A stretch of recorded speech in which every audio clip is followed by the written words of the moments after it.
It's easy, it's fun. Well, it's really fun if we're standing up and clapping and stuff.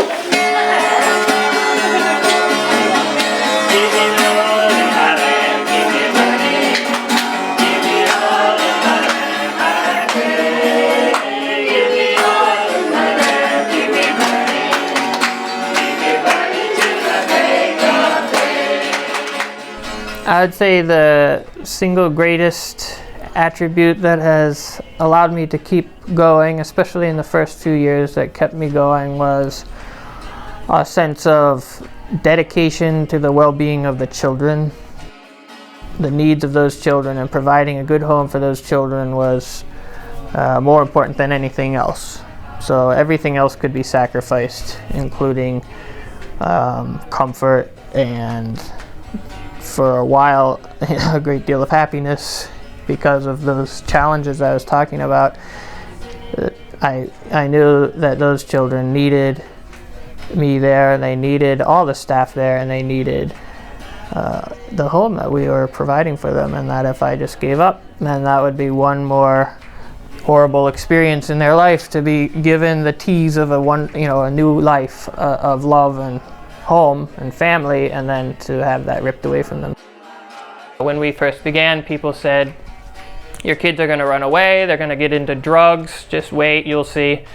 And of course, nobody wants to hear these predictions, but I just held faith and I said, we'll see. We'll see what happens when we get there. For now, we'll give the best we can. And none of those things have come true.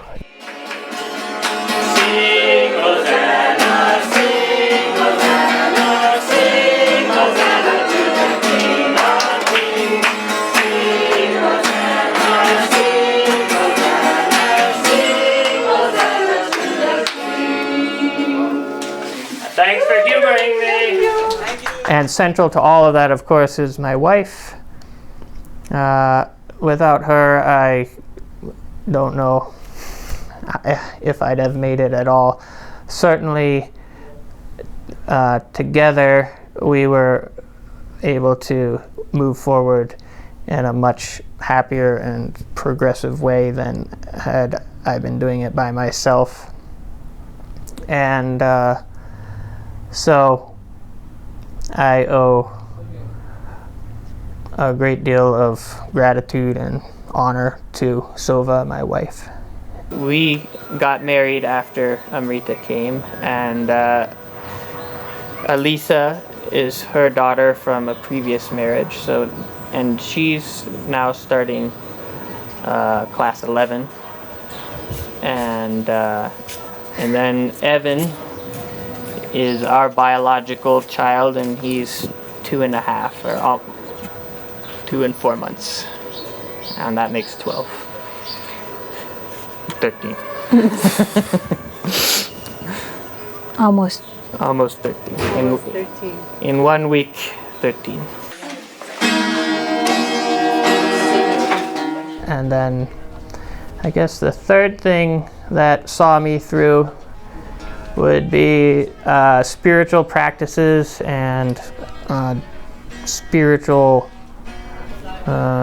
development, focus on changing who I am and how I see the world. I guess the philosophical or spiritual base for this is that the best translation of what we believe is not in a book, it's not something spoken, it is lived out in relationships.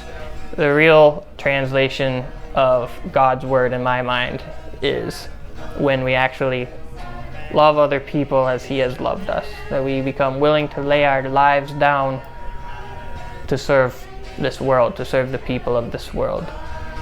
And I think that is on an emotional level true, but I think it is best translated when it's on all levels, including the physical level, when we really give what we have to help people in need.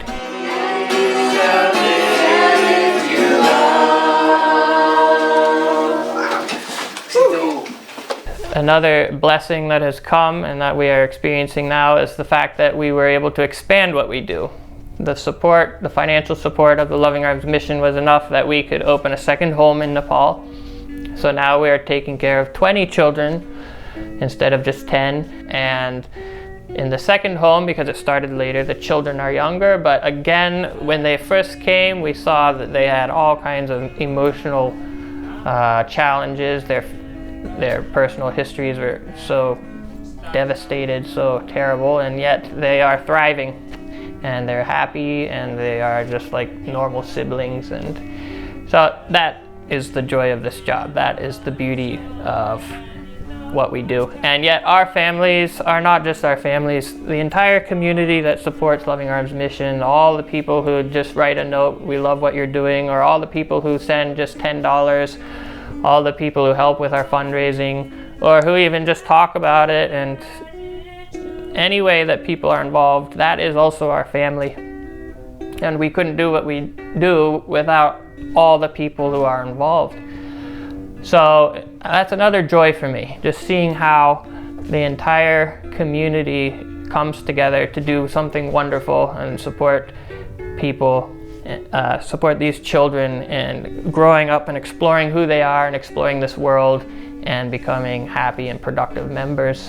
And we're given enough support that not only could we start a second home in Nepal, but we could start to support an orphanage in Kenya with Khalid and his organization in Kisii. Apparently he had orphans being dropped at his door as a community leader, and he didn't have enough funds to support these children. He didn't have a place for them to stay.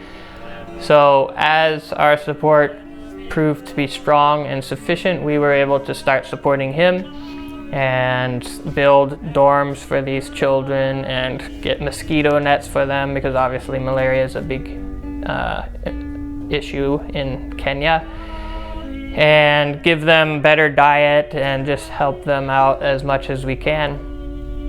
So to see the support being as strong as it is and enabling us to keep reaching more children in more places and in more ways, and give them meaningful lives of community, lives of involving love, and lives involving a system of values and a system of seeing life and a system of knowing who God is that allows them to embrace life without fear, is just a great, beautiful reward. And I wouldn't, despite all the hardships I talked about last time, I wouldn't have it any other way. I feel very grateful to be here doing what I'm doing now.